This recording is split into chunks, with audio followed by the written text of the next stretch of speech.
Therefore, the clever combatant imposes his will on the enemy, but does not allow the enemy's will to be imposed on him.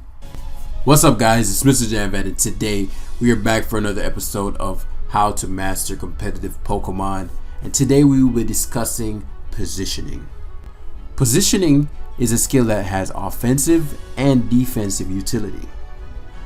It is the act of performing an action that limits the range of options an opponent has. It is a very subtle way of forcing your will onto your opponent. Think of it in an if-then manner. If I do this, then my opponent must do that. Performing this correctly requires one to have awareness of whatever outcome they are trying to achieve and prevent, hence the offensive and defensive duality to this skill. Following the if-then line of thought, we're going to discuss how this can be utilized defensively.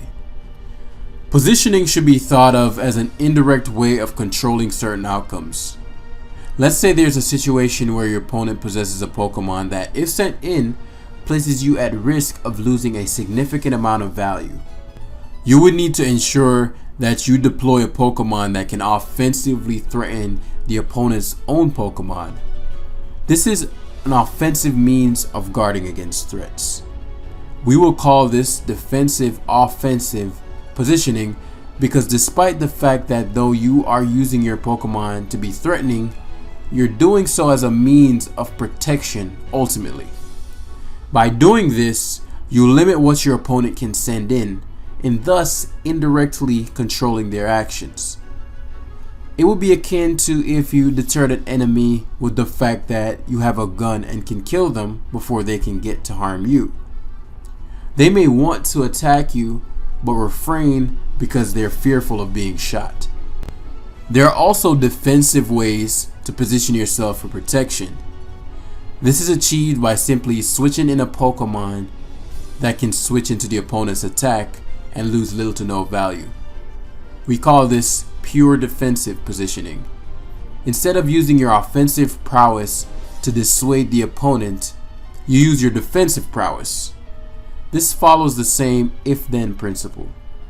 If my opponent chooses to attack with this Pokemon, then I'll use this Pokemon to guard against it, thus controlling the amount of value the opponent can receive. This is akin to protecting yourself with a shield that the opponent cannot break. Positioning can also be utilized outside of the realm of defense. It can be used to coerce your opponent into doing something they did not want to do. If you have a particular outcome you want to achieve that your opponent is desperately trying to avoid, you can use positioning to give him no other choice.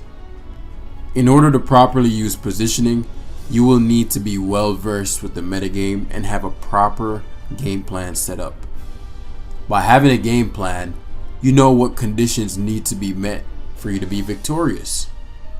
In order for these conditions to be met, you may need to coerce your opponent into performing certain actions by placing out baits that cannot be avoided without great risk.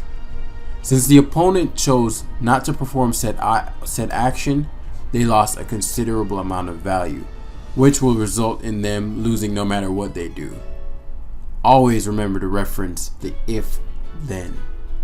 And that's going to conclude today's video.